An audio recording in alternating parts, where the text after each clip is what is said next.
In today's video, I want to go over an example of a day trade setup that we had in Amazon. And this was via a 30-minute chart. And I'll show you how it came together today. Basically, after having a little bit of a rally this morning, we found that we were running into both time and price resistance. Okay, so some of the price resistance came from basically the retracements of these two swings, and then an extension of this high to low.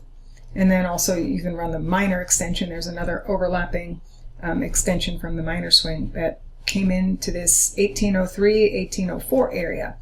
Now, what was nice about this was that not only did we have the price resistance hitting, we also had timing factors. And I always look at the standout timing, and I always look at that like plus or minus a bar.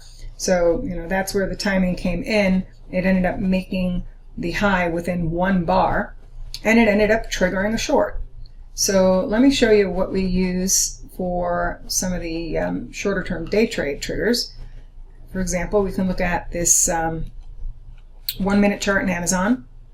Now here is where you ran into that resistance on that 1-minute chart. And then the first signal that it was okay to take a short against this area was after we saw both the 834 EMA cross over to the downside right over here, and you also at least took out a prior swing low. So that's when it was okay to take a day trade on the short side, or most of my traders are using puts, and take it for whatever it gives you, right?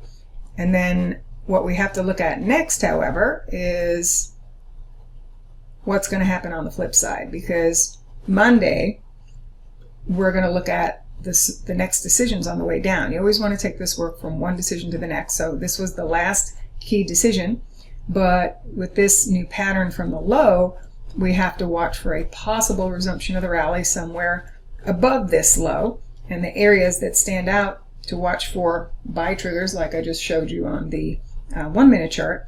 This is a little bit more aggressive, the 1789 area, but otherwise, I would be focused on anywhere from this 1776 to 1782 area. It has a 618 retracement of a prior swing, and it also has the projections and the swings inside of these swings, that I ran from that last high. So those are the areas we're going to watch for possible support.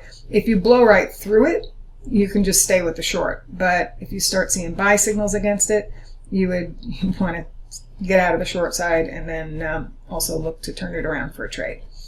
Anyway, have a great weekend, everybody, and I'll see you next week.